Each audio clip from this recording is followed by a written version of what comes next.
What's up, guys? M. Jones back in the house again for my October 15th Blu-ray update. Have some new titles I recently purchased in the last probably 2 months since I've done a video. I apologize for the delay. Was on vacation too for a while, so I just had some time away from everything. But I am back and ready to talk about a whole stack of movies that I've purchased. And also one of my all-time favorite shows as a little kid. I got a whole bunch of seasons. I'll get to that at the very end. First, I want to talk about always in alphabetical order.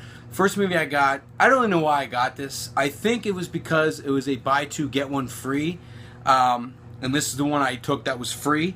At Best Buy they had that deal where you could buy two get one free for like almost like 15 or 20 bucks, and the one I got free was Bring It On. I know what you're probably thinking, what the hell? I know. I actually do like this movie.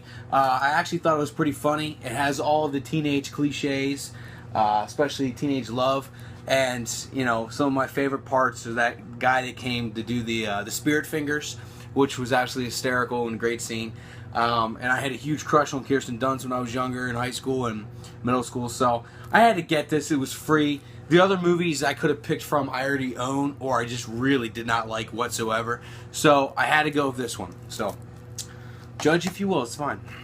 Next one, can't judge me on this one. Anyone that grew up in the 90s loved this movie. I absolutely love this movie. Casper.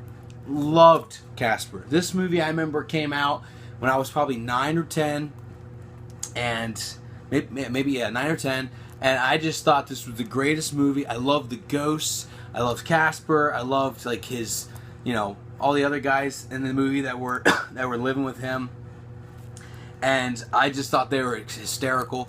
You know, I thought, you know, it was so funny how Christina Ricci, you know, went from being the Addams Family, you know, and then did another kind of creepy thing with ghosts. It's like, you know, you must look very creepy to people as a kid to be cast in these kind of roles. I always thought that was interesting that she was that for this movie.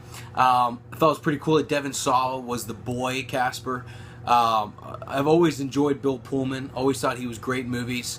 The only movie I hated him in was Sleepless in Seattle. He was such a bitch in that movie. You know, his role was a bitch, not him personally, but just love this movie. It's about a girl and her father. They moved to this really old looking like cathedral, like castle like structure building that, you know, they're gonna live at, and it was such a great price. Well, I wonder why, because there's ghosts in there, and they're harmless and stuff. This movie is PG, and it's just a great movie about a ghost that is actually really friendly, and you know, scares her in the very beginning, and then they become friends and whatnot. And it's such a great movie, and it just brings me back to my childhood. And I can still remember seeing this in the theater. I got a huge extra large icy, you know, cherry and that blue raspberry flavor. I remember doing that, going to see it with my mom. Crazy memory. I don't know how I remember that, but that's 100% truth. The next movie I got, I saw in the theaters as of last year. I even did a review on it that you can check back through my channel, and I really loved this movie. I thought it was outstanding. It was Draft Day. Now, I really think, you know, do you have to be a jock to really like this movie? I think a little, because I was a jock my whole life, and I've always really enjoyed, you know, any kind of sports movies, especially Kevin Costner sports movies. You know, like the movie he did, Field of Dreams, and also that one where he pitched the perfect game for the Detroit Tigers. I think it was called For Love of the Game. You know, correct me if I'm wrong, I can't remember.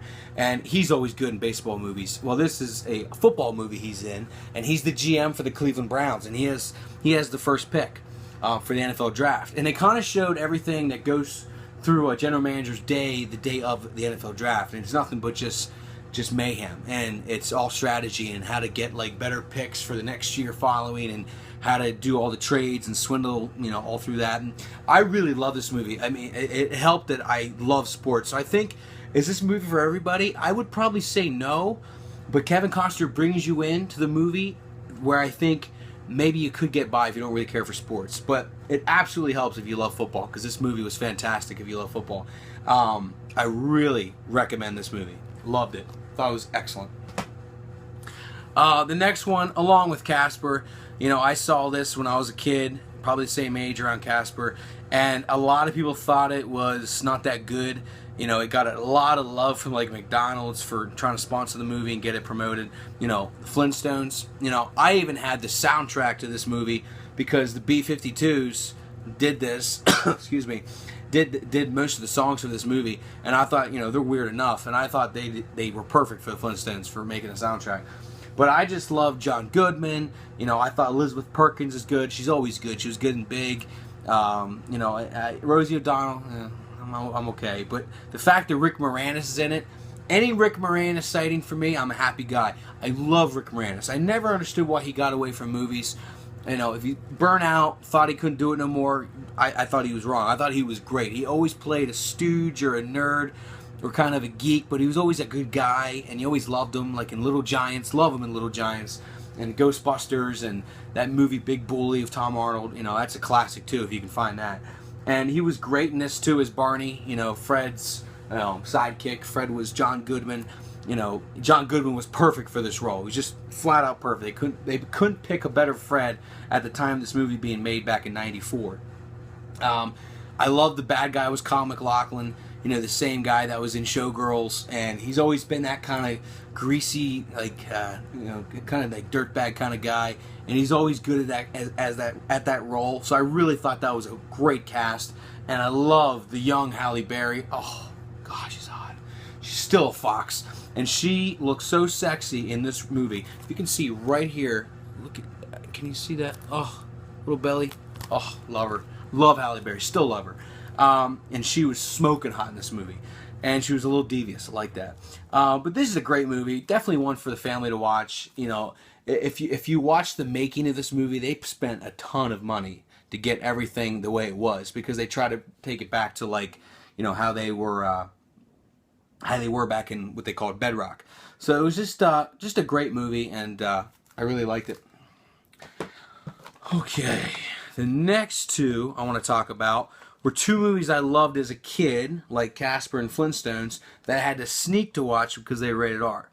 Now, I snuck this one from my brother's collection, Passenger 57. I loved this movie.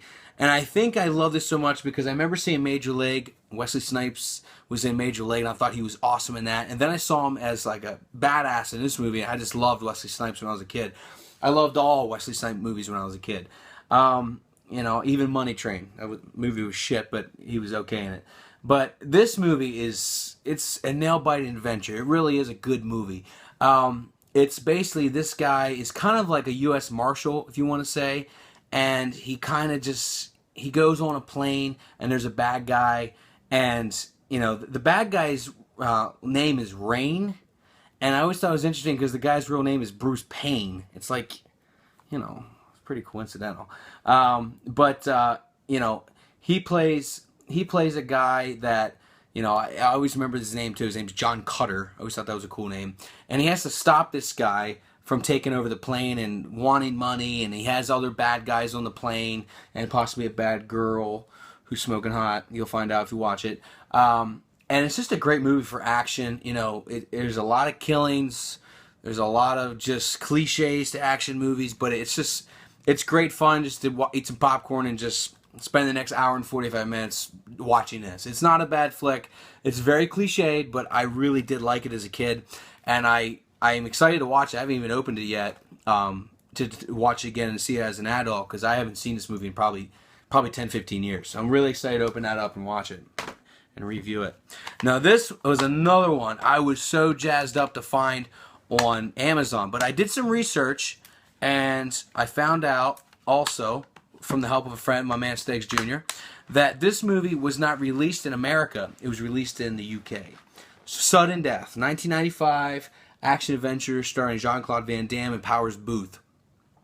It's about Game 7, Pittsburgh Penguins versus Chicago Blackhawks. The game's at the Old Mellon Arena, as you can see here, against where the Penguins played. And it was Game 7, and basically the guys are, you know, terrorists, and they come in and try to take over the vice president box. The vice president's here for the game, and they take over the box through a lot of time and logistics, and and they take over a lot of the security people and they kill them off. And Jean-Claude Van Damme's kind of an old firefighter. He had a rough past as a firefighter, and he's now just kind of a fire inspector at the arena. So he knows how to do stuff like build bombs that might help him later. He knows how to defend himself, which might help him later.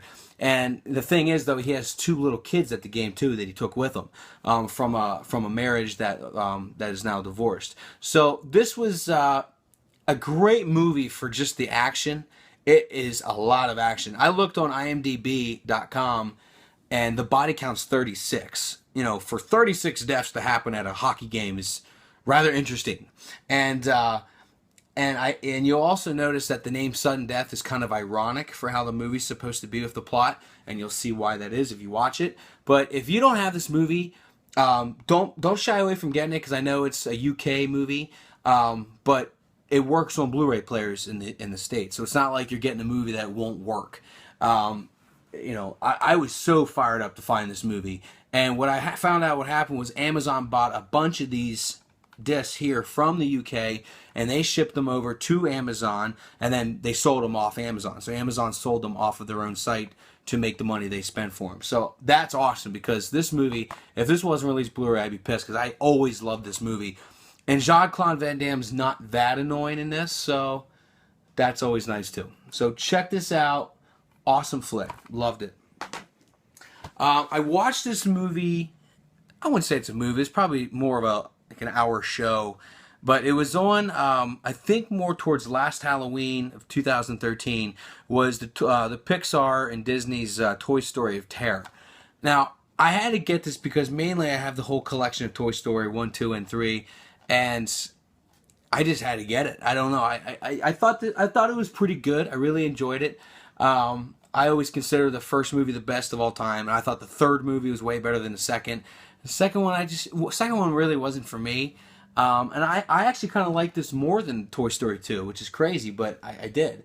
But I definitely think this is worth a watch. It's definitely worth a purchase, especially if you have kids or you're gonna have kids.